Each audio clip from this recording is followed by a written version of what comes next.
Hey everyone, how are you? Sorry, we had a bit of a mic issue. We're back. Hey, good to see everyone. You ready for a Wednesday night? Let's get going. April, how are you?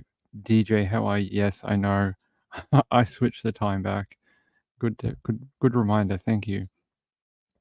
Danny Mitchell, Mr. Dan Yee, tell us all about your celebrity day today. Day in the life of Danny. Tell us all about it, Mr. Dan Yee. Reby says I can't really talk. Can't make the live stream today. Okay. By the way, we still have to do her. We still have to do her animal crimes. I still have to do that. We'll do that today. I promise. I keep saying I'm going to do it and then I forget, but I'll do it today.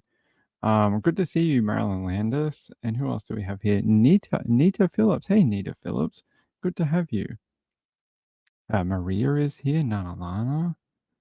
Who else? See, Anna is here. Good to have you. Angela.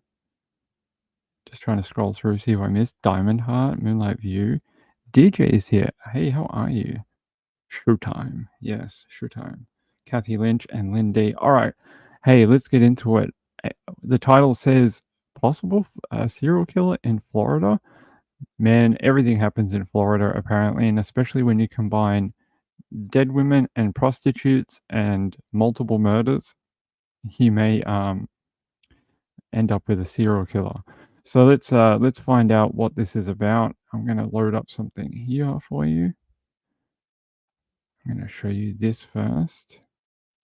Hopefully I don't dox myself while in the process of it, which I often like to do. They held a briefing today on this, and we're going to watch that in a second. I just want to bring up this first article. If it'll load. Sometimes it doesn't want to. All right, here we go. All right. We're going slow this morning, apparently. You guys got to remember it's 11 a.m. here. It's 11 a.m. So it says, oh, wait. There we go. Hey guys, how are you? It's freezing here. I'm all rugged up in like 3 layers. It's very cold in Melbourne today. Let's learn more about this guy and who these women were. It says the Orange County Sheriff John Mina, we've heard from him before, held a news conference Monday to announce the arrest of a 24-year-old Carlos Nieves. I think it's right. We'll listen to the press conference. In the killings of 41-year-old Fadia Flowers and Nicole Daniels.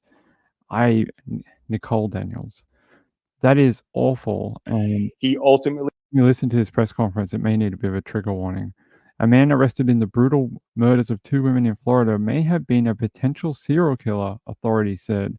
Orange County Sheriff John Mina held a news conference on Monday to announce the arrest of the 24-year-old in the killings of the 41-year-old Fadia and 44-year-old Nicole. Mina said the bodies of Flowers was discovered on March 14th. Daniel's body was discovered near the same location on April 17th, almost a month apart. And here's a photo of him. Look at those eyes. What's going on there? Did he try and strangle himself?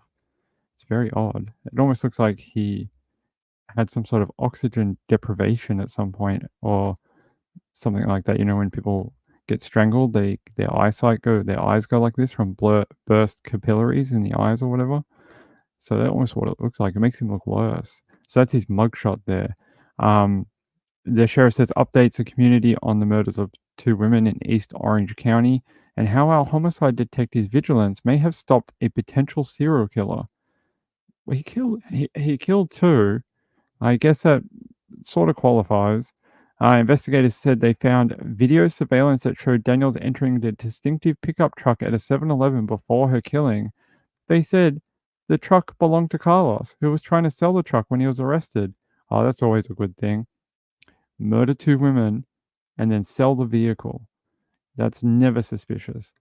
They said he targeted transient women who traded sex for money, strangling them after having sex with them and pushing their bodies out of his truck. Classy guy. It says during an interview with detectives, he confessed to both killings. He was booked into the Orange County Jail on 2 counts of first-degree murder. And here's a picture of his 2 victims, unfortunately, Nicole Daniels and Fadia Flowers. No real type. Sometimes these men have a type. I think his type is just, down on their luck women who exchange sex for favors. and I think that's his type apparently.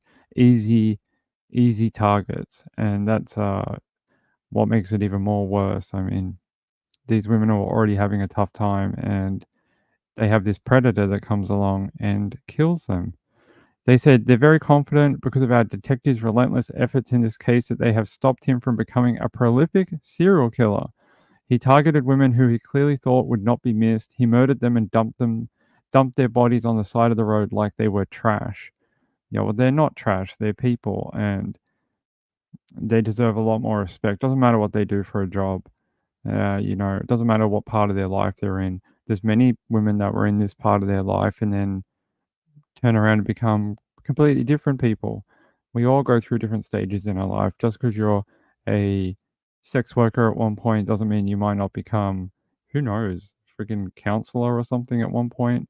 You might work for the government. I don't know. It's up to you. And I've seen other women that have done sex work and then done other things with their lives. So judging them on one point in their lives is not okay. And this guy obviously thought that, hey, no one else gives a crap about these ladies. I'm gonna use them, abuse them, and then dump them on the side of the road. And this is the photos we have of them, unfortunately. So one was born 1979. She would be, well, yeah, some early 40s. And Fatia Flowers was born 1982, so she would be also in her early 40s, something like 41, 42, something like that. She might be a little older, in her mid 40s, and Nicole. And it says here, Mina said investigators were looking into uh, whether he had committed any other murders. They said, I think this is a person who is clearly capable of doing this and may have done it in the past. Yeah, something tells me you don't just go pick up two women and just murder them and just be like, well, that was my last 4 weeks. I had fun. I took up a new hobby, murdering women. And, he had to have come from somewhere. They all do. They all have offending that sort of escalates. So, what did he do before these two women? And are of any other women they found in Florida or afar, did he kill them and dump them? And are there any related MO? That would be interesting to know. Let's see what the sheriff has to say. Here's his photo again. It just makes him look even more evil with those red eyes, doesn't it? Hey, gambler. Oh, are you watching your hockey game from the other day? Are they winning? Let me know. Danny says I stayed up late last night to watch the Columbia University riots. I watched a little bit of it yesterday, but unfortunately, by the time I got out of the late show last night, it was mostly over. All the helicopters had gone home. All the TV channels had switched to, I don't know what show it was, some sort of Strictly Come Dancing or whatever. Nita says, I love vacationing in Florida. Don't be hopping into any random trucks. You don't want to end up on the side of the road. Actually, we're going to talk about that in a minute. Let's watch the press conference, then we'll talk about the protests. All right? Let's watch this little press conference and then we'll talk about the protests. I have a story out of the protests I want everyone to have a look at because I sort of like this story. And when you can get something good out of a protest, I like it. So let's listen to Sheriff Mina and talk to us about a potential serial killer. Confessed to our detectives to killing both women. He ultimately confessed to our detectives to killing both women. He's currently in the Orange County Jail on 2 counts of first-degree murder. So I'm very confident because of our detectives' relentless efforts in this case that they stopped Baez Nieves from becoming a prolific serial killer. He targeted women who he clearly thought would not be missed. He murdered them and dumped their bodies on the side of the road like they were trash. But very, very grateful and thankful for our great detectives who knew that Fadia's and Nicole's life were meaningful and that they, of course, deserve justice like all of us.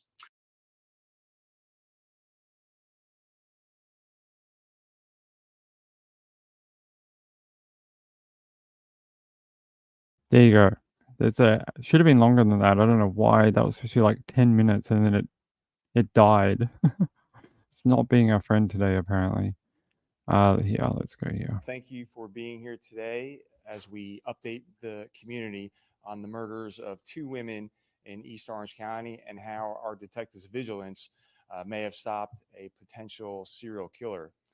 25-year-old Carlos Yadiel Baez Nieves targeted the most vulnerable women he could target, women who were transient and who traded sex for money.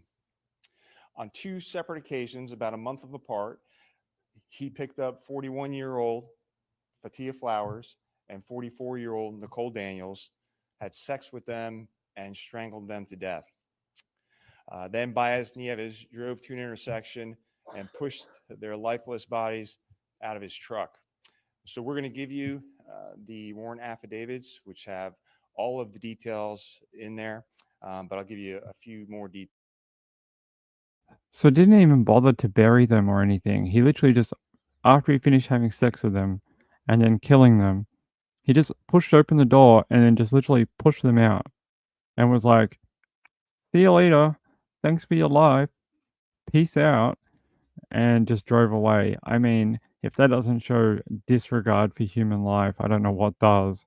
Doesn't even like at least if you bury someone, you're like showing them some respect and showing that they're a human and wanting them to. I know it's concealment, but at least it shows something. But, just shoving them out of your car after you're finished with them really demonstrates how much you just see them as trash, like literal rubbish that you just don't want in your car anymore. It paints a photo and an image. It really does. All right. Details about the case. So on March 14th, Fatia Flowers' body was found at the intersection of Trevarthon Road and Harrell Road. So her cause of death was not immediately clear, but it was highly suspicious in nature. And then on April 17th, the body of Nicole Daniels was found in the same location. So through the course of their investigation, detectives were able to uncover video surveillance that showed Nicole Daniels entering a very distinctive white Ford F-150 pickup truck the night before she was found dead. And this was at a 7-Eleven in the 1700 block of North Econ Trail. That truck was later determined to belong to Baez Nieves, and he was actively trying to sell that truck, no doubt to get rid of it and any evidence in the truck. And our detectives were able to arrest him for driving on a suspended driver's license. He ultimately confessed to our detectives to killing both women. He's currently in the Orange County Jail on 2 counts of first-degree murder. So I'm very confident because of our detectives' relentless efforts in this case that they stopped Baez Nieves from becoming a prolific serial killer. He targeted um, women who he clearly thought would not be missed. He murdered them and dumped their bodies on the side of the road like they were trash. And but very, very grateful and thankful for our great detectives who knew that Fadia's and Nicole's life were meaningful and that they, of course, deserve justice like all of us. So happy to take any questions at this point.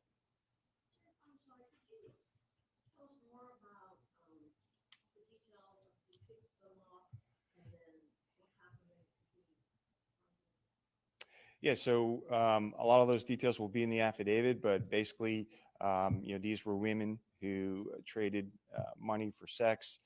He did pick them up on two separate occasions, had sex with them, and strangled them, and then dumped their body at the same intersection. And so, luckily, our detectives canvassed the area. We talked to many women in that area who knew both victims and knew about their past. They also let us know about uh, a person in this white pickup truck who they thought was acting strange. So anytime we have an incident like this where there's two deaths within a month apart, we are certainly looking to see if he may have committed any murders either here or where he's from in Puerto Rico. Typically, in these cases, this information is added into a law enforcement database, so other agencies are able to see that we found these two bodies, that this suspect is responsible, and this was the manner of the death. And just like we do, they check that database all the time to see if there are any similarities. And certainly we'll work with the FBI as well, to see if they know about any similar cases throughout the country, because he's only been here since 2020. The fact he's been here only since 2020 and already killed 2 women, it wouldn't surprise me if he had murders across multiple countries. I mean, this is a man who obviously has no respect for women and just uses them for his sexual desires and then gets rid of them. I mean, literally just trashes them. So I think that the FBI and maybe Homeland Security should be having a nice look into this guy and seeing where has he been, what times, did we have any women that went missing during these periods, did we find any bodies during these times when he was at these locations. And yeah, I wonder, he's not a very sophisticated killer. He was caught fairly quickly, and he's didn't really offer any concealment efforts to the bodies. So James Avery says desire is control and hatred. Yeah, I mean, he has no respect for women at all. Edrit says, joining now. Hey, Edrit, how are you? Um, Angela says it's a job if you can do it and want to, why not? I think it's by circumstance for these women. I think it's one of the only ways they can get money quickly to do whatever. Some of them it's literally some of it's literally so they can live. Some of it they have drug dependence issues or whatever. And I don't judge any of them. I feel like, people find themselves in these type of situations for all sorts of reasons, and there's no reason to look down on them. They can always be different people in the future, and I think that's what we always have to keep in mind is that, you know, if they ever get help and then turn into someone else, they can, be upstanding people of society. I've seen it. I've seen people who've recovered and become good people and pay their taxes and go to work every day. So, Kathleen says some of them are runaways. Yep, some of them are from the system. Some of them have never known any type of, normality or stability, and they just think this is the way that you live life because that's all they've ever known, and they've had no one to show them any different. Uh, but they just don't like. No one deserves to have their life taken in this way and then dumped like trash on the side of the road. So, but I don't judge these women for what they do at all. Yeah, that's true. They are. And that's how some of the Long Island serial killer victims were taken as well. They were women that were working in a very risky profession, and they saw money that was more like higher than if they went through like an agency or whatever, if they worked on a corner through a pimp or whatever. That I actually read a lot into it when I was searching for the Long Island serial killer one. Um, when the advent of Backpage and all that first came out, it introduced to women the idea of independent sort of prostitution, where they had a control over their own bookings and income and things like this. Whereas normally you probably would have been, especially in America, they do this. It's not as common elsewhere, but it would have been through a pimp or something like that, or they would have had to go through an escort agency or something like that. But when Backpage and other websites like that came out, it offered them more freedom to take these type of, yeah, they're risky, either out calls or in calls. They hire a hotel rooms to several men in one day, and then they keep all the money for themselves, and they basically become self-employed. I know that sounds weird, but it sort of is. They run their own little business, and unfortunately, it's extremely dangerous because you have no one looking out for you at all. At least when you got a pimp, as bad as that is, there is someone around who can stop some bad shit from happening.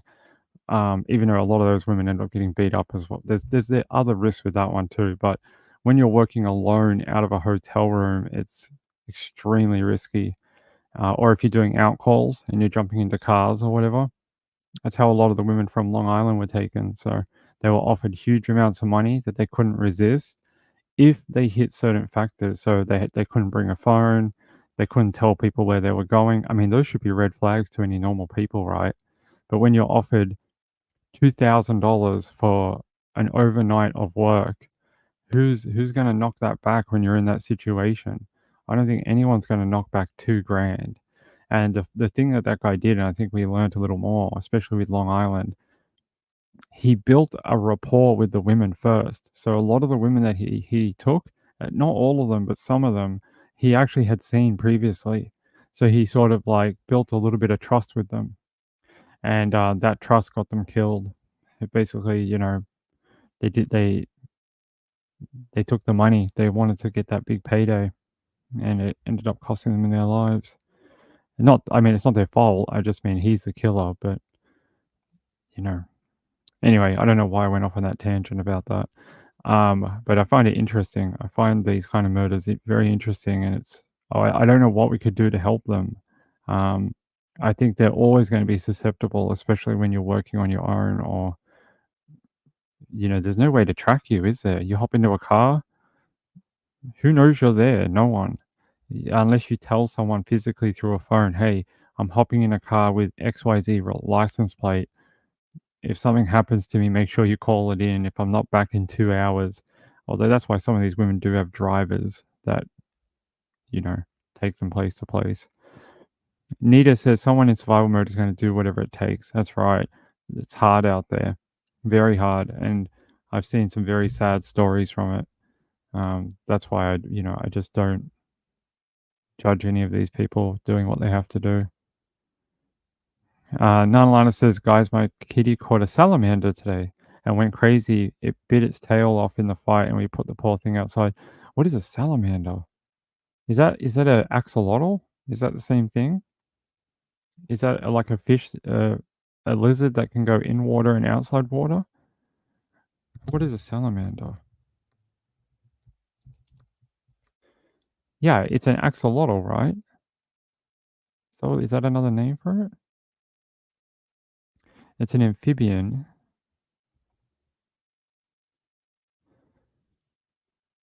There are no salamanders that live in Australia. Okay.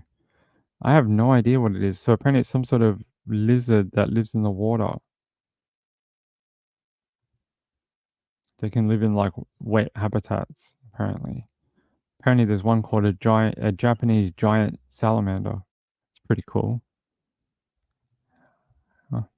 They're very cute. They're sort of spotted and stuff. I've never seen one before. But this is what I was thinking of, this thing. We have these when we're kids in Australia. It's an axolotl. We often have these as pets as children in Australia with their funny little, these things, whatever they are, gills or whatever. So it's very sad that your cat caught one of those.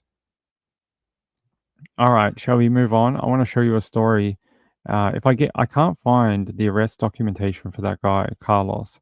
If I find it, I will do it on the late show. But for right now, I've not been able to find it. Okay.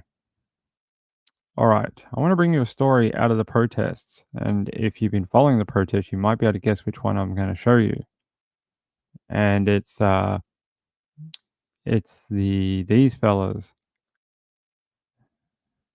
It's these guys. The guys who held up the American flag and kept it from hitting the ground.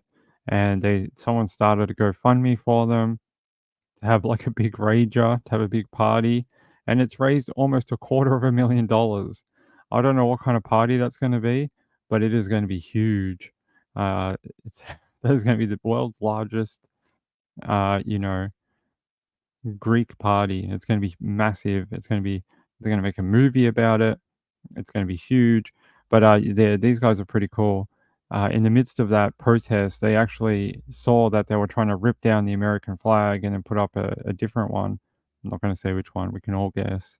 And they all stood around it, protecting it and holding it up. And we saw just a couple of weeks ago a US flag that was cut down by some vigilante. Do you remember that story?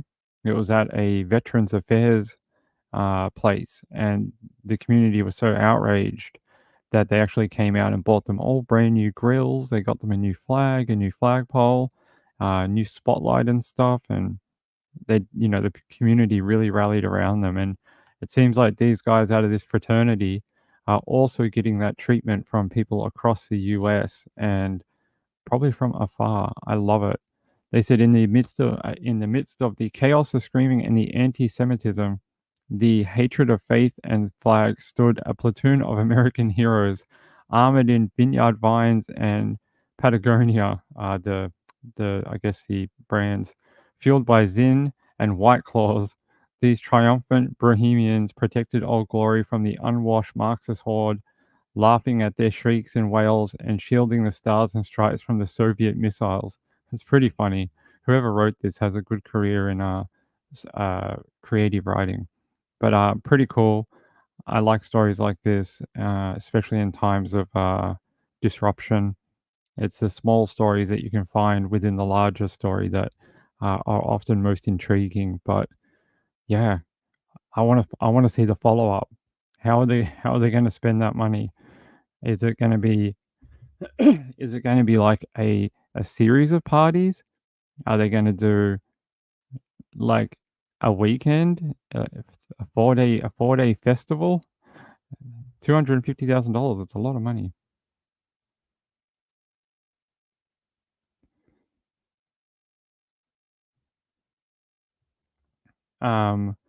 Kathy Lynch says, I don't think we have the things Ping is talking about, do we? You guys don't have an axolotl in America? You guys, tell me in the chat. Do you guys not have axolotl, but you have salamander? It's odd. I thought you would have both. But anyway, let's talk about these guys. I'm going to just grab something about their fraternity here.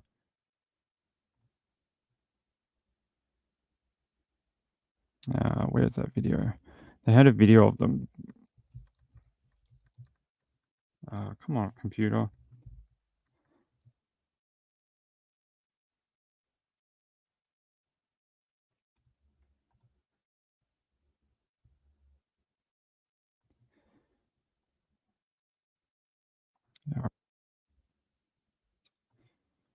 So here's a small video of actually what happened.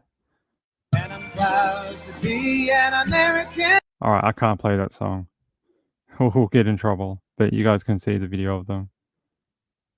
Apparently, Rep Mike Collins threw in $125, a member of Congress. That's pretty cool. Someone donated 10 grand. Someone put up 10 grand to these guys. Yeah, these guys were getting pelted with stuff, and people were throwing bottles at them and objects and like dousing them in water. Now, look, I'm not saying they didn't give it back. They were giving it back pretty good at times too, but I also agree with showing respect to the country that is your country. We have to, we have to show respect to our country before we help anyone else. And these guys are pretty cool. I like them. Only in Mexico. Oh. In the fish section of the pet store. Never heard of an axolotl. Well, they're those little guys I showed you. I'll show you again. It's this guy, the white fella here with the pink funny gill things. That's an axolotl. That's what we have as children in Australia. They sort of live in water and can go onto rocks and things. They can sort of live in both habitats. But these are what I think you guys have, right? This is a salamander or a newt. Like they're sort of water lizards, right? Is that what they are? I've seen these guys before with the yellow spots. I know that they live in sort of marshy, sort of watery areas. And then they have these are types of salamander. Yeah, salamander. There's one called a tiger salamander. Wow, he's pretty cool. There's one at California tiger salamander. There you go, California. So, and then there's a black one and a Jefferson and all different ones. But yeah, no, we have this guy. When we're kids, this is the only one we can The only one we can get down here is what they call an axolotl, but I don't know what makes that an axolotl. I'm not sure what. He has external gills apparently, so those are his external gills.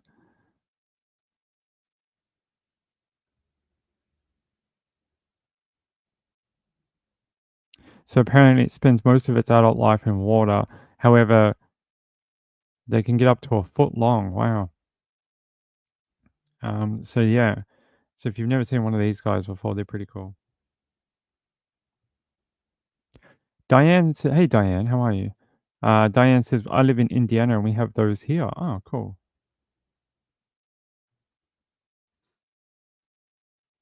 Marjorie says, "I had a job in high school feeding an axolotl at a university lab. They ate dog food from a long-handled spoon." Really? That's an interesting story. Ah, in Delaware they don't have them. They do a little bit. Hey Jen, how are you, Jen? Good to see you. The YouTube Urban Rescue Ranch has some in Texas. Ah, an older man missing from a cruise. No, I haven't seen anything about the man missing on the island. I can look it up.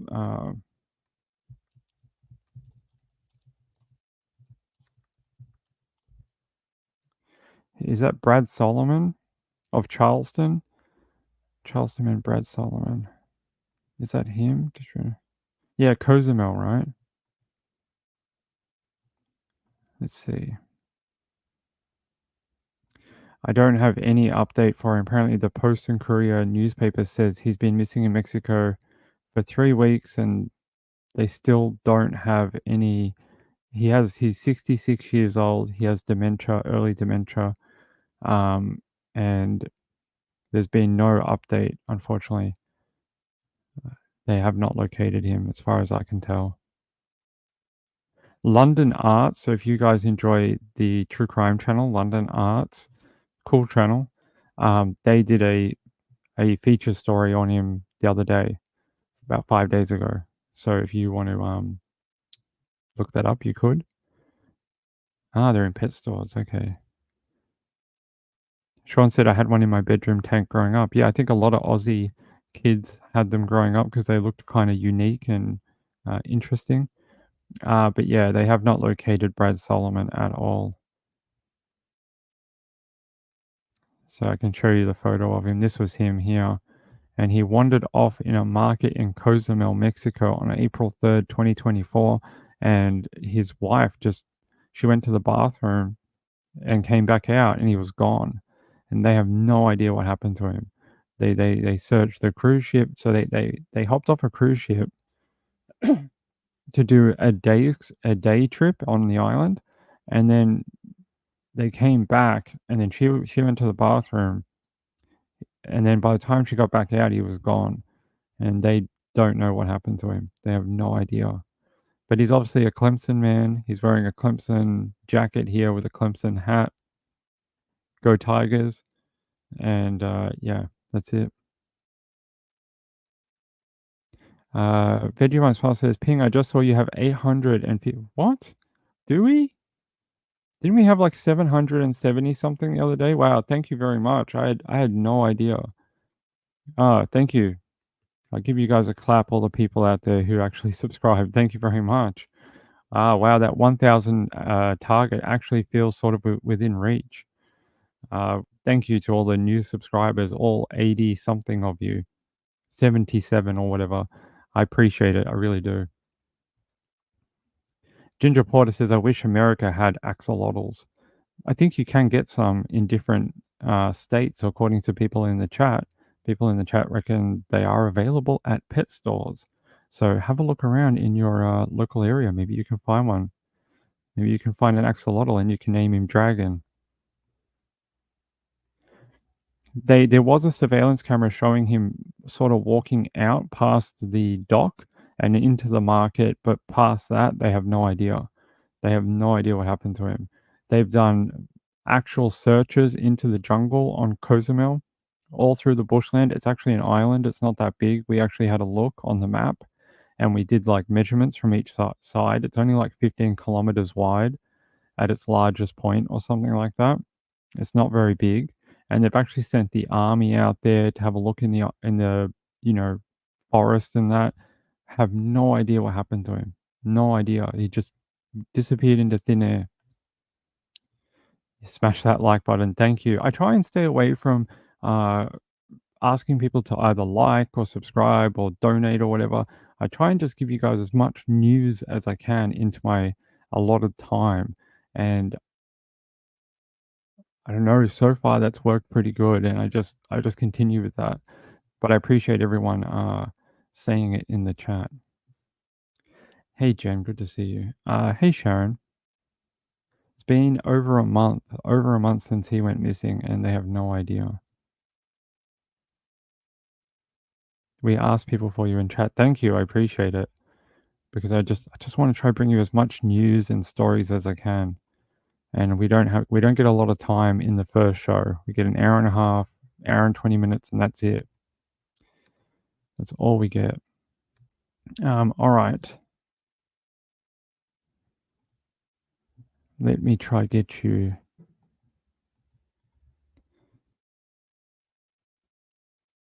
Here. Police have identified the child found inside a duffel bag in West Philadelphia. Do you remember I brought you that story a while ago about a child found in a duffel bag in West Philly? So the child found in the duffel bag in West Philadelphia in March has been identified as Damari Carter, who was reported missing 3 months earlier. So it was that child. Do you remember when we looked into it and they were trying to connect the dots between this missing child and the body they found in the duffel bag? Well, now they have conclusively proven it is Damari Carter. So this little boy here that you see found in a duffel bag in West Philadelphia, they said the child's decomposing body was found stuffed in a duffel bag at 38th Street and Haverford Avenue on March 18th. Investigators had been looking for that boy ever since some mother told family members in December 2023 that he had been hit and killed by a car. That's right, his mother and father were putting up these very suspicious stories that didn't make any sense, and they couldn't find the boy. And then they found the duffel bag and they tried to put two and two together, but now they finally have conclusive proof. Family members were suspicious of her story and went to authorities. Officers brought the mother, 28-year-old Dominic Bailey, in for questioning, who then provided information on her involvement in the child's death. Police have said they found evidence that led them to believe the child was killed inside the home. Detectives eventually brought Bailey's 30-year-old boyfriend, Kevin Spencer, in for questioning as well, and the two were charged with murder and abuse of corpse and related offenses. The child's body was still missing up until March 18 when sanitation workers found a duffel bag with human remains inside. Sources said clothing on the child's body matched what Damari was last seen wearing on December 30, and they were able to positively identify the 4-year-old through DNA. A preliminary hearing for Bailey and Spencer is set for next month. Let me try and get you guys a video for Damari Carter. What a sad story. But at least they finally have an ID for him. That is a good thing. Maybe here. We might struggle to find a video for you. Yeah. So You here at 4:30 today, a tragic update on the case of a missing child. Police say a body found earlier this year in a duffel bag was that of 4-year-old Damari Carter. Damari was missing since last year. His mother, Dominique Bailey, and her boyfriend, Kevin Spencer, are now facing numerous charges in that case, including murder. Officers say they Yes, and without a ban, we're relying solely on the federal. Sorry, I knew that was a short video. There you go. There's your update. Positively identified. Let me try and find when they're due back in court, because we should follow this. There's Bailey and Spencer, who were arrested over the young child's death, and they are now waiting a preliminary hearing into their charges, including child abuse and death. Let's see. So sources earlier told Action News that investigators believe Damari was beaten to death. What a horrible ending for such a sweet looking little boy. you know, horrible. They said here, Bailey reportedly told the family that the 4-year-old had been struck and killed by a car, but police found no evidence of an incident. Several days later, police At the were White seen- House, the Monday Club was invited to Washington this month and took some of the first Where state's is that most coming pressing from? issues to President Biden. It was business growth, affordable housing, gun violence, education. We Okay. covered the whole gamut. There we go. Sorry about that. Hate when that happens. They just randomly start playing stuff that I had no idea about. Here, yeah, let's get back. They say police say Bailey provided information on her involvement in his death. Yep, we know that. And let's read down here. Yeah, they're saying the child's body was still missing up until March 18th. That's a long period of time. What are we talking like? January, February, March. So like almost 3 months. Almost 3 months his body lay out there in the elements in that duffel bag and no one checked what was inside. Preliminary hearing for Bailey and Spencer is set next month. What day? Let's have a look. Here, a preliminary hearing for Bailey and Spencer is scheduled for June 18th. The Associated Press left messages for their attorneys seeking comment, but no reply.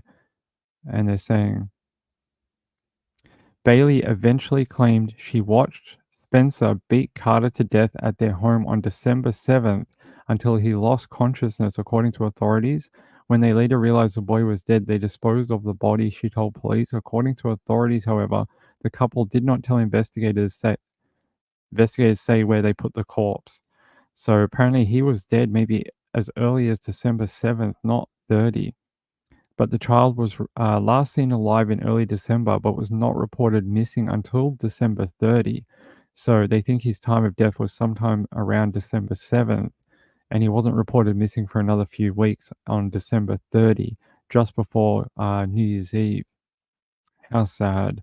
And then his body wasn't actually discovered until March 18, but that was by sanitation workers cleaning up the area.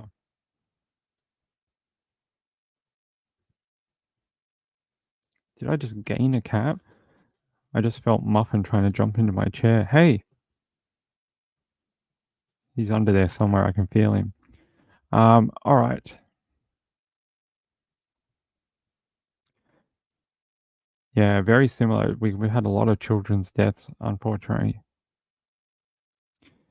Vegemite Smile says, that's what I like about your channel. All news, no filler. Yeah, I try to bring you as many stories as I can. All right. We'll watch that in a couple of months. We'll go back to court and we'll see what happens to these two people that killed the boyfriend and the mum of the child. We will go back to that. But I got a story, a very old story I want to show you.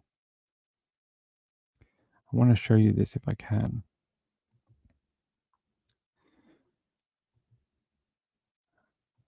Where is it?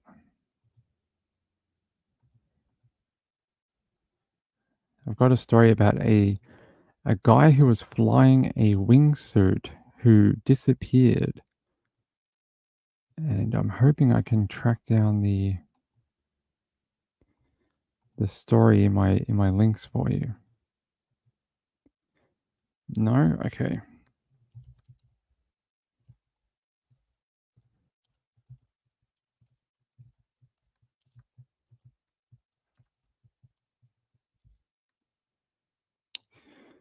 Yeah.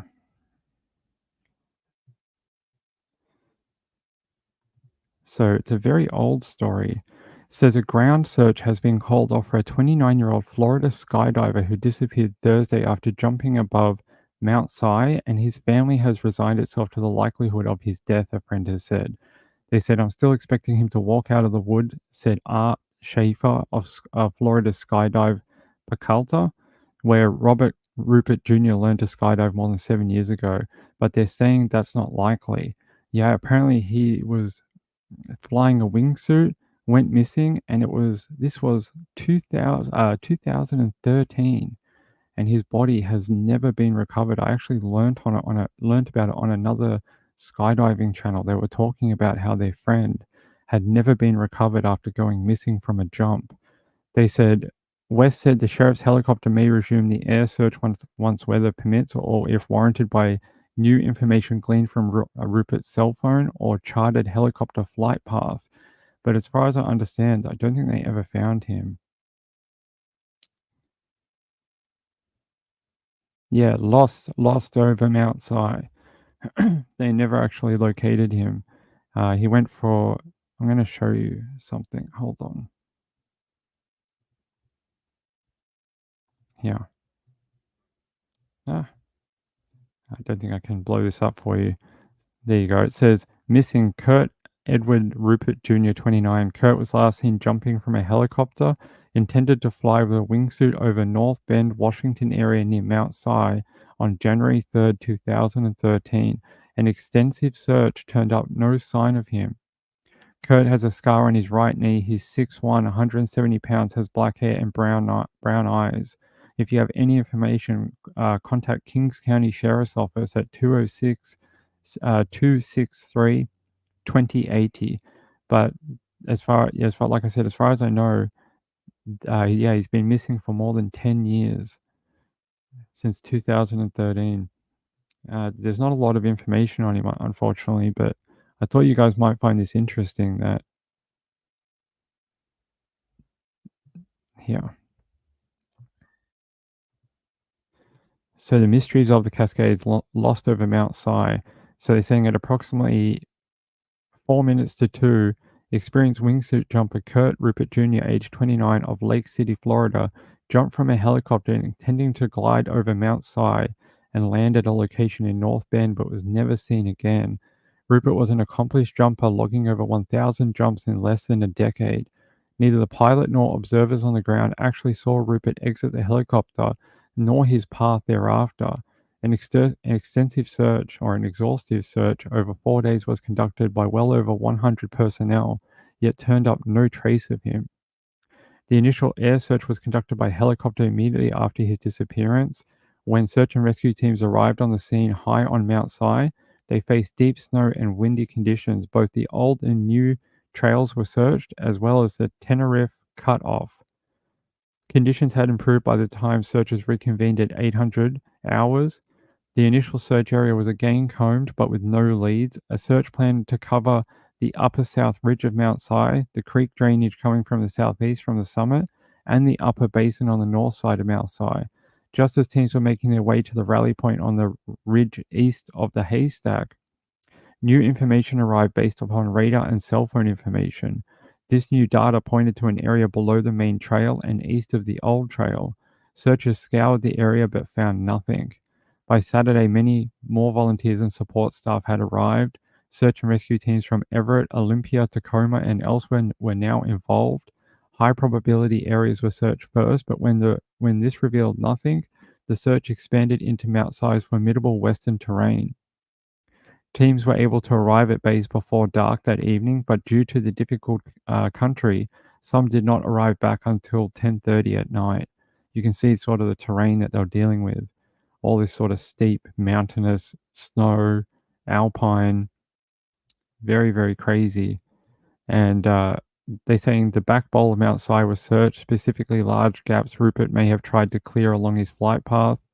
4 extremely compelling clues were found along the original anticipated radar path. However, further investigation determined these were unrelated. Another clue, an odd sound, was reported and investigated off the Tenerife Road, but likewise proved fruitless. After hundreds of man-hours in inhospitable winter conditions, the search was called off. A full 2 years after Rupert's disappearance, an off-trail hiker stumbled upon possible human remains near the haystack. Initial reports were hopeful that Rupert had finally been found. However, forensics told different stories. These remains were from the mid-90s, so apparently it was an unknown hiker. As of writing this, only this is known. He was Caucasian male between 30 and 60 years old, 5'7" to 6 foot tall, a pair of tortoiseshell glasses, a Swiss Army watch, and an Autovox shovel were found with his remains. So his remains had been there for 25 years, something like that. They also found a green JanSport backpack and a pair of white Nike high-top men's shoes size 12, A black leather wallet containing no ID was also found at the scene.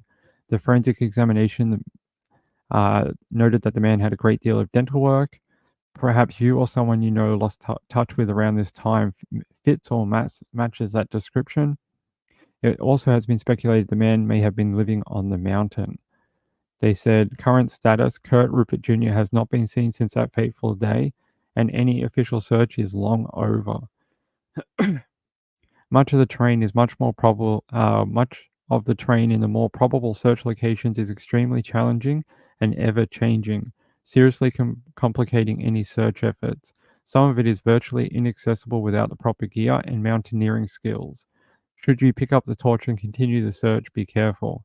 If you happen to find any clues or perhaps can bring either of these mysteries of the Cascades to a close, please contact the Kings County Sheriff's Office at 206-296-3311. Yeah. So they're saying clues and consideration. Rupert was reported to have jumped just south of a line between the summit of Mount Si and Mount Tenerife. Given the suit's glide ratio, it is believed Rupert may have traveled 2 to 3 miles from the helicopter. Kurt's wingsuit was brown and green. This could easily obscure it amongst the foliage. His parachute was blue, though it is not known if he deployed a chute or not. The main search area covered the likely path Kurt would have taken, but with a possible range of 2 to 3 miles, his leaves are, it could be anywhere really. The intended landing zone was a private residence off the Moon Valley Road in North Bend. Friends awaiting Rupert at the landing zone have said they would have been able to see him if he was coming in west of Mount Si. So that's a photo of him, I think, flying like a bird. It might be him, but that's pretty cool.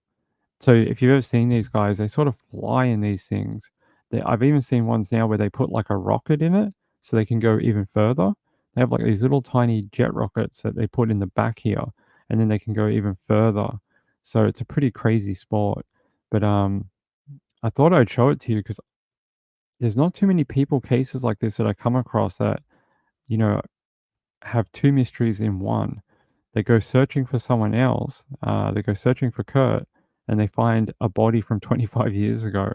And everyone's hopes get up. They're like, oh my God, we finally found him. And then they're like, wait, all this stuff is from like the mid-90s. He wasn't wearing a retro outfit on that day. There's no way it can be him. And it ends up being someone they had no idea about. So there you go. There's Kurt Rupert Jr. near a helicopter. And that's all I know. North Bend. I thought you guys might find that interesting. Hey, Jen. Have to get to bed now. It's at 3 a.m. All right. Have fun on the school run. See you later. Maybe DNA could help, at least for the remains that they did find.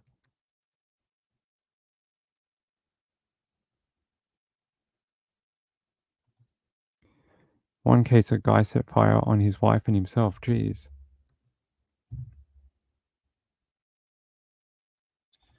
This might be the only way they can ID the guy who they found, the one who'd been missing since the 90s. I mean, I can't imagine that they'd be able to do it any other way unless they did like a genetic genealogy type search on him, maybe. That's all I can think of. Let me see if I can find anything else. So this dates back all the way to 2013. It's a long period to be missing, over 11 years. 11 years and no one's found him. It might be because of how remote it is. But yeah, I was trying to see if I had any other photos of him.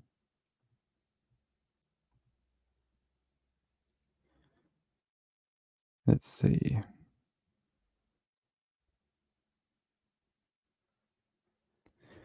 So apparently this is, according to this video, a tribute to Kurt Rupert Jr. on his last jump at the Invasion 2012 with Scotty Burns and his friends.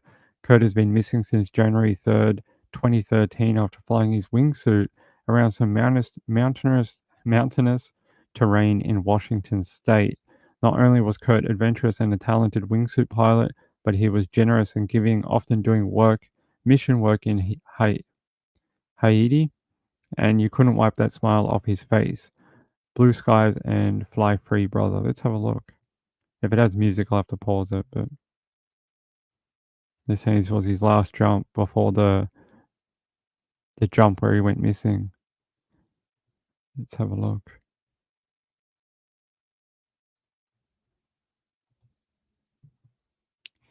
So they're in a plane, ready to jump out, I guess. And then we'll get the go signal. And it's like 3, 2, 1, go, go, go.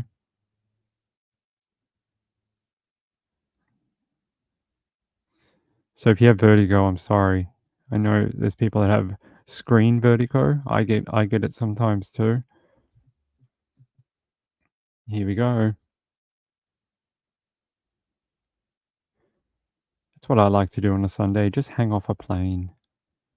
You know, it's always fun. Just hang out there, have a coffee. All right, here they go. Wow, it's what a view though. I do not have the cojones to do this at all. My fear of heights is far too great. But there he is in the green fly suit, jet suit, or whatever they call it, wingsuit. And that's you can see just like the distances they could cover in that thing. If they, they get really wide and they can go quite a long distance. There you go. Gets his arms out. So you can see how that would make the search terrain very difficult. Because they could just be anywhere. Like he could literally, I know this is jumping from a plane, so it's much higher. He jumped from a helicopter, which is a little lower. Yeah. No Red Bull. No, he has his own wings. I have no idea. It has to be many thousand of feet. I don't know. Hubby did tandem skydiving once. That was enough for him. On a horse. Okay. So that's his last jump before the jump where he went missing. There's him and a buddy giving a bit of a, shoulder check. Very cool. I hope they find him one day so his family can get him back and his mates can have somewhere to go and see him. I really do. That must be the hardest thing, not knowing. But maybe I guess they have an area they could pilgrimage to, and they don't exactly know where he is, but they could just have a memorial thing out there near the mountain, I guess, when the weather is nicer. But yeah, it was cool to watch. Yeah. So I hope you enjoyed that story. That was one that caught my attention the other day while researching for you guys and ladies. I was researching something completely different and I came across a random skydiving channel and they were talking about his friend Kurt. And I was like, oh, who the hell's Kurt? And then I read more into it and I was like, wow, what an interesting story about a missing man, missing since 2013, only a couple of days after the new year, January 3rd. So he maybe was doing it for like a New Year's Eve or like a, New Year type of thing. Get out there, do a jump. Pretty cool, but very sad. Very sad they never found him. All right. Let me see what else I have for you, ladies and gentlemen. And I will get another story. Apparently, someone sent me another stabbing out of the UK.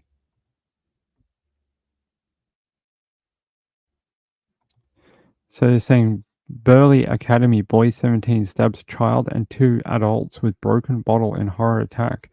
The UK is just having a hell of a time. They said a school was placed on lockdown and a teen arrested on suspicion of attempted murder after a child and 2 adults were taken to hospital following the attack at Burley Academy in Sheffield. A boy was arrested on suspicion of attempted murder after a child and 2 adults were attacked with a broken bottle. Police rushed to the secondary school after receiving reports of an incident involving a sharp object, reported to be a broken bottle at 8:15 a.m. today. Terrified pupils had to hide under tables after their school lockdown alarm was activated. 2 adults have been treated for minor injuries, while a child is also expected to be checked over in hospital after being assaulted. 17-year-old boy thought to be an ex-pupil has been arrested on suspicion of attempted murder and is in police custody at this time.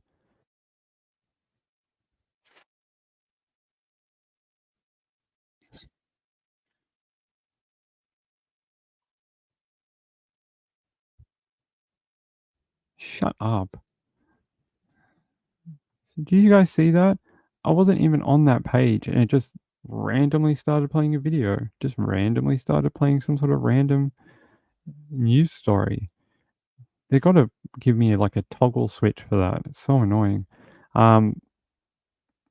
They said here one parent, after collecting her 12-year-old daughter from school this morning, said they'd been told the weapon was a broken bottle. Speaking with her mum's permission, the youngster said, I wasn't scared to begin with when the lockdown alarm started to go off. I didn't feel worried until they told us it was real. The teacher locked us in. The tables were put up against the doors, and we had to sit all in the corner away from the window so they couldn't see us. Then I was very scared. Some had to hide under tables if there was no corners. The alarm felt like it was going off for an hour. Oh, that poor little kid. But she said she thinks it was about 30 minutes, first activated just before 9 a.m. Her mum said the injured adults not believed to be teacher had been heroic. The school did brilliantly and kept us all informed, she said. We had a message to say school was on lockdown. They did everything they could to keep the kids safe. The headmaster did very well. The procedures were very good. Yorkshire Police said a number of patients were checked over on the scene and did not need to be conveyed to a hospital. Officers are at the scene after responding to reports of an incident involving a sharp object at the school on Burley Lane around 8:50 a.m. 2 adults had been taken to hospital with minor injuries. So pretty scary for the people out in the UK. I know. That was sent to me from Kelly. Kelly sent me that. She often sends me different stories. By the way, apparently I'm getting a email. If you're heading to CrimeCon 2024 in Nashville, they just released their schedule. It came out about a minute ago. So if you're waiting to head to Nashville CrimeCon, they just released it just a minute ago. If you can see here, you can see who's going to be talking and when at CrimeCon Nashville at the end of this month. So you can see all these different great speakers here. Let's see. So they're going to do the Colonial Parkway murders. John Douglas is going to be there with Chris Hansen. Aphrodite Jones is going to be there. Lauren Crime's going to be there, of course. The Brighton Axe murder, re-examining one of America's coldest cases with Erin Moriarty from 48 Hours. They did a documentary not long ago on that. It's about a man who they allege murdered his wife with an axe in the head. He got away with it for about 40 years, and then he was arrested with his new wife after he'd remarried and had children and stuff. And it's all about, did he do it? Did he not? Is he responsible? The cops think yes. His family say no. So that might be a good discussion to have a look at.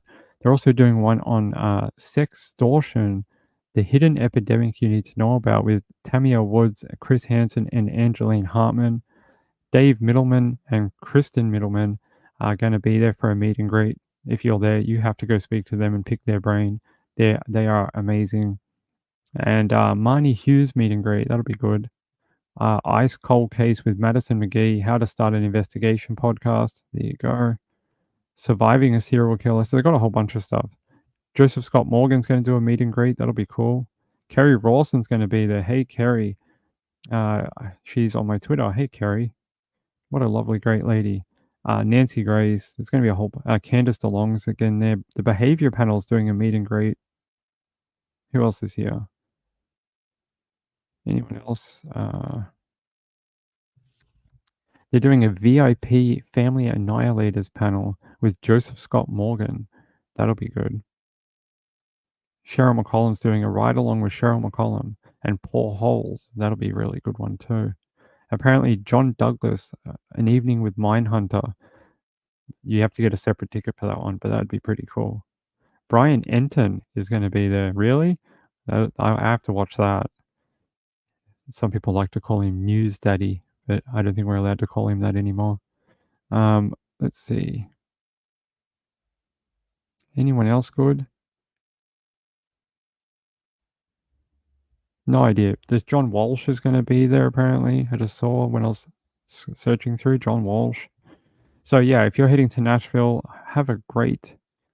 I don't understand this. They're going to do a 3rd annual CrimeCon Clue Awards banquet.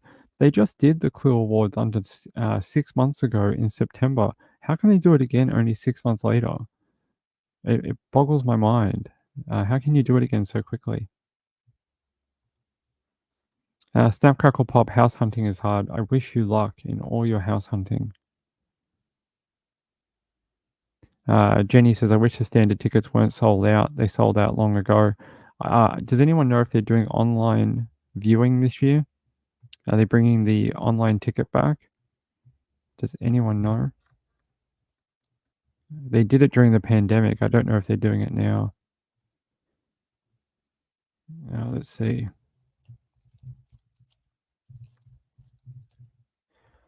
Let me see if they're doing live stream ticket or not.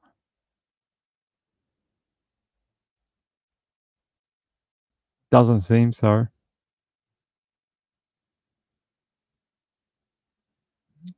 Do they have anything on live streams? Canada.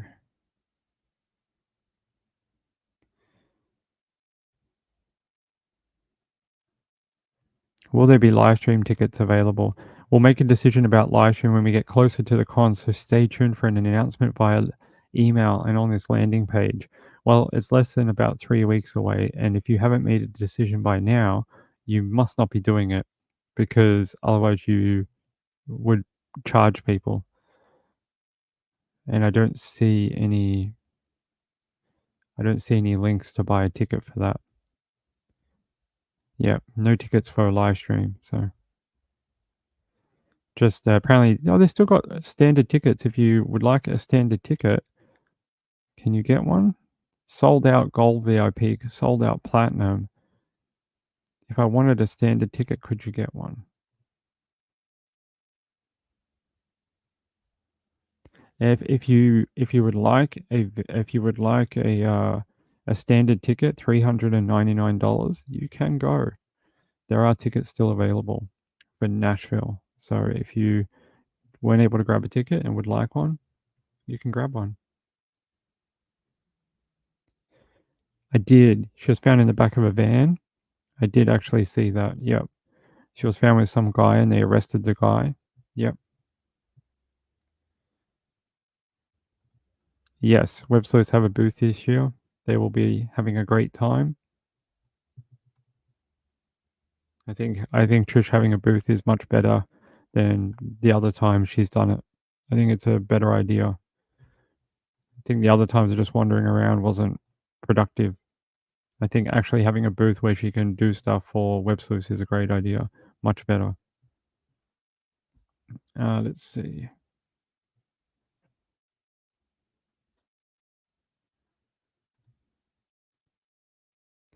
Pegasus. Are you calling me a Pegasus? Okay. All right, there we go. There's your update. That literally came into my email like 3 minutes ago. So hot off the press for you. Hot off the press. All right, let's see what else we have in my links for you.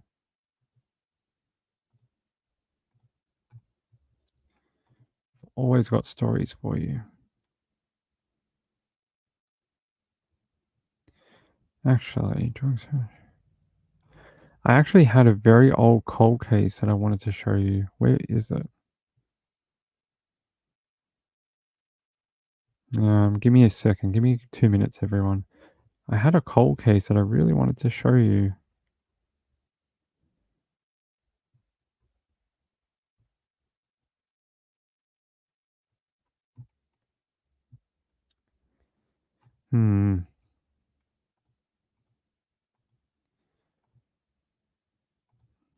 Give me a second. I'll have to search my history.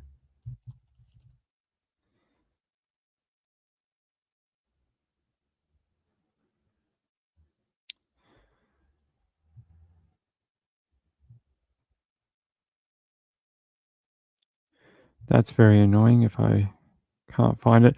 All right, that's annoying. We'll have to go to a different story, unfortunately. If I ever find it, I'll do it on the Late Show. All right.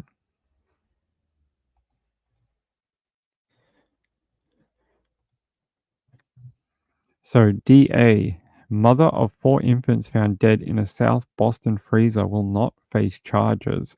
The medical examiner's office had no way of knowing for certain the babies, 2 boys, 2 girls, were born alive, Suffolk County District Attorney Kevin Hayden said.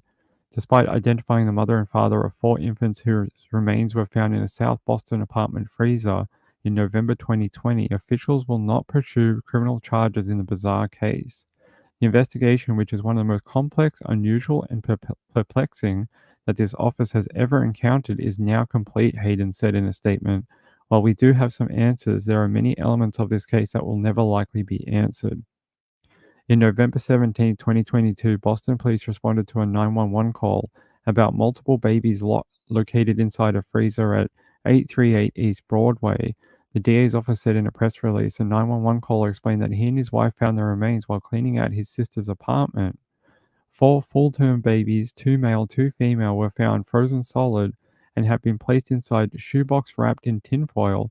According to the press release, all 4 had their umbilical cords attached, and the 2 girls had their placentas attached as well. DNA tests confirmed the babies were all full siblings. Autopsies found no evidence of internal or external trauma and no signs of food, milk, or formula in the baby's stomach. The medical examiner reported that there was no scientific method to determine how long the babies had been frozen and labeled their cause of death as undetermined. The medical examiner's office also found no way of saying for certain whether the babies had been born alive.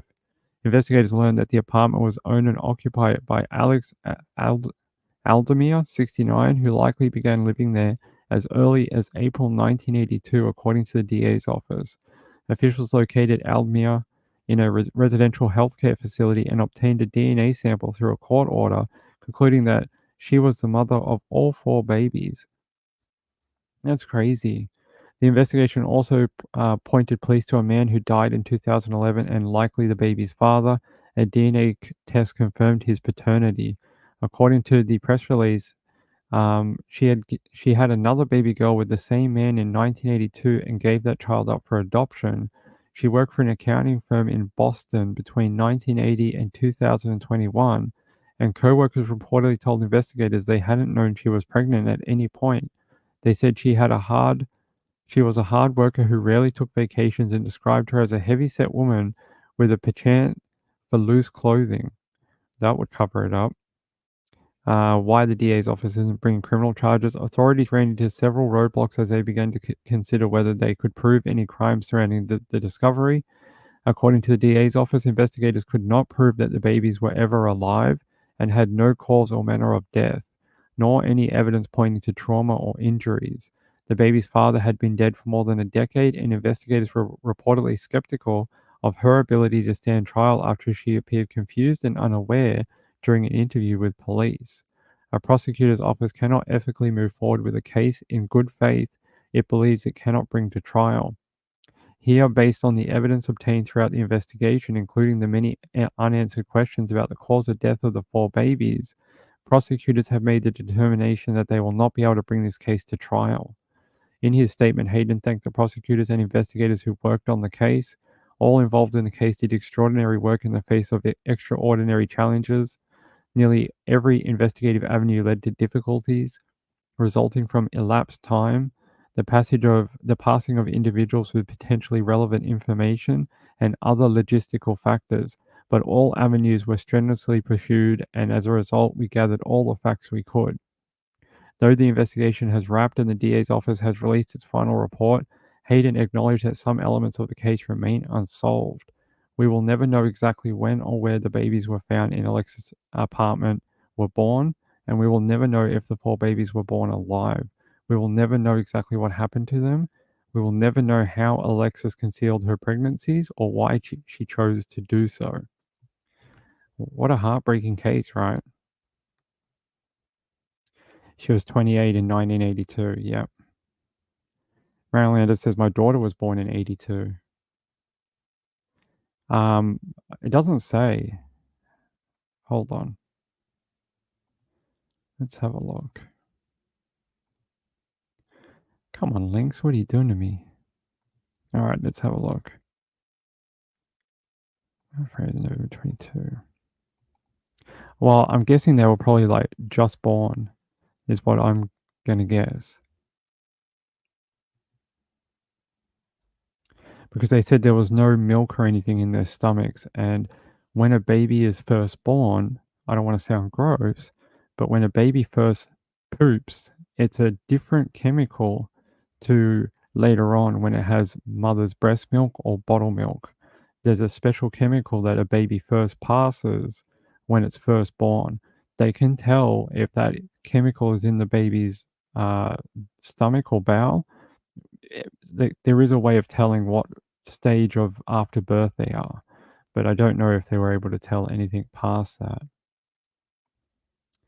I think it is Mercom. I think it is that, yeah. But that's all I know. I don't have any babies. Oh, I don't have any babies, but I don't know anything other than that.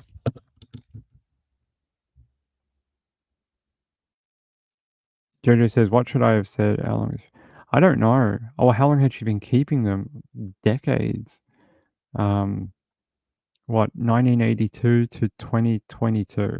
What is that? 40 years? 40 years. 4 decades. There you go. By the way, I just cut my nose from my mic. Let me see if I can find anything else about it.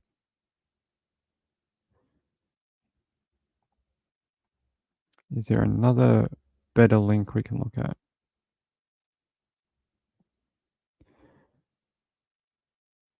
Here. 5 investigates tonight, learning new details about the infant remains discovered in a South Boston condo. Karen Anderson has been looking into the woman who owned that condo and the call that first raised questions. What have you learned, Karen?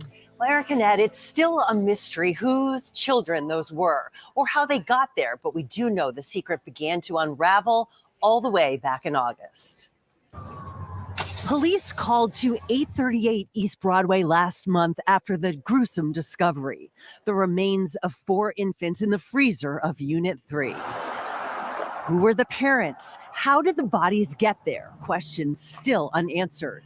But interviews and public records do tell us about where they were found. The condo unit is owned by this woman, 67-year-old Alexis Aldemir, bought in 1983 for nearly $50,000. Also on the deed, her father, Joseph Harrelson, a former Army colonel, veteran of World War II and Korea, and member of the Joint Chiefs of Staff. He died in 2003.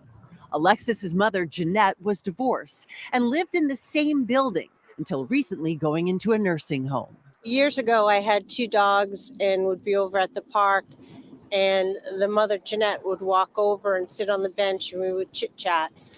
Alexis came over occasionally, but the mother came over a couple of times a week. And what was Alexis like? I didn't really get to know her. She was quiet, and I always felt like she just walked over to more or less check on the mother, make sure she was okay. Andrea Winters lives nearby and says Alexis took care of her mother for years, but neighbors say they noticed a change in her.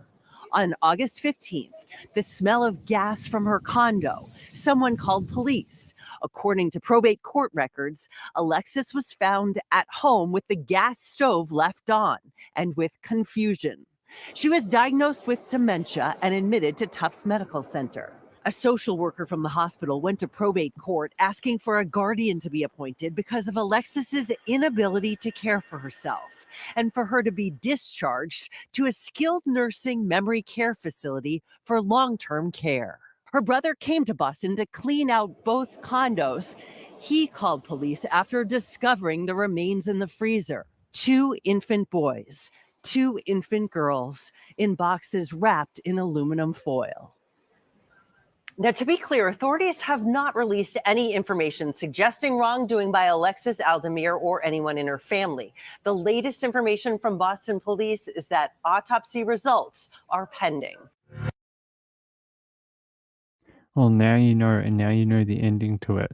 No charges will be filed because she's just too old, I guess. She's too old. I think they said she was very confused in the interview, and maybe they think she has some sort of like Alzheimer's or something. I don't know.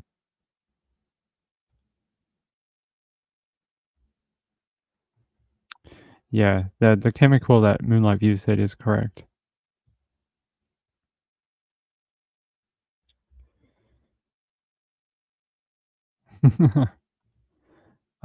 Yeah, dementia or whatever. Yeah, I think they couldn't, in good faith, prosecute her at her age and advanced stage of mental decline. Very sad story, but like the DA said, there will be answers that they will never know, including why she did it, and for what reasons or for how long, what the situation was at the time. The father's dead. She's not, you know, fully with us anymore. So, and apparently she didn't even know when they were talking to her. So, a sad story all round. I wonder if the department will give them names. Sometimes the department will give babies like that, like names, like baby, you know, Mary Doe and things like that. The freezer is still running. Ugh. Yeah. Maybe it was an abuse relationship or something. Maybe she was in a relationship with the man and it was abusive and she thought that was the only way to deal with it. I don't think we'll ever know. And Jojo says, well, I play stupid as well. Good work, Jojo. Good work. I'm glad you do.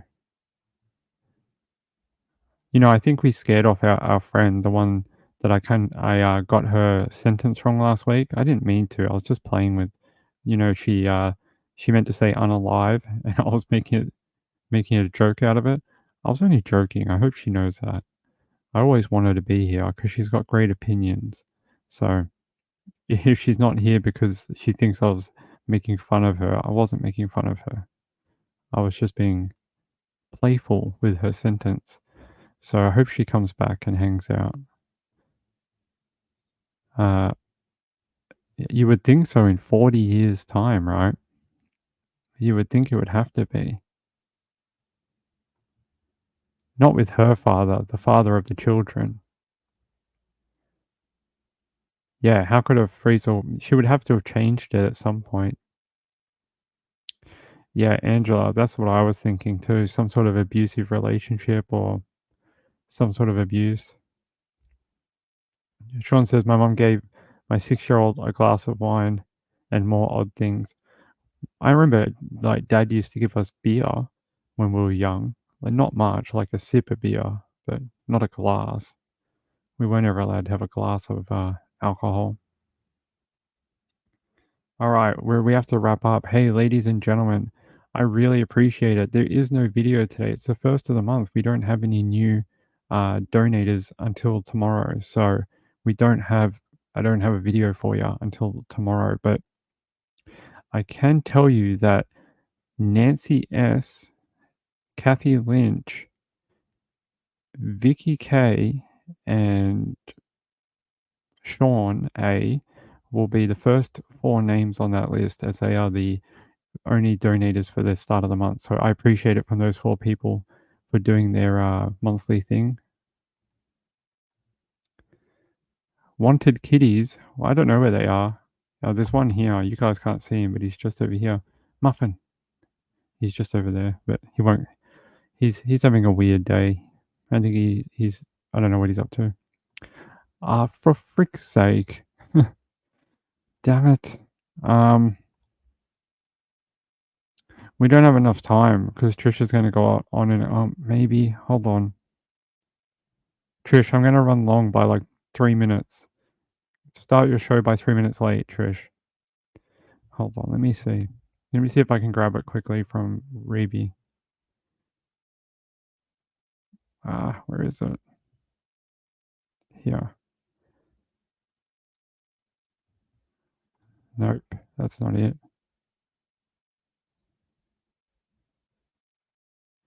No, we'll have to do it. We'll have to do it for the late show. I can't find it. Yeah, I could record it and post it. That too. Video Real says, "You're one of the calmest, most gentleman-like men I've ever heard or seen online. Surely no one could get offended by your words and side cracks." Well, they do sometimes. Anyway, come back for the late show. We'll do it on the late show. I'll get it all set up, and then we'll do it when we first get on for the night. Okay? Hey, go watch Trish. Have fun with Trish. I don't even know what she's doing. Let's see. What has she got on tonight? She's doing Chad Daybell and Scott Peterson and Sebastian Rogers. So go have fun with them. I will be back for the late show in about an hour and a half, 2 hours, okay? Hey, thank you to all the new subscribers. You're all amazing. And peace out. Thanks to all the people who subscribe and like this channel. I'll see you in a couple of hours, all right? Bye. Bye.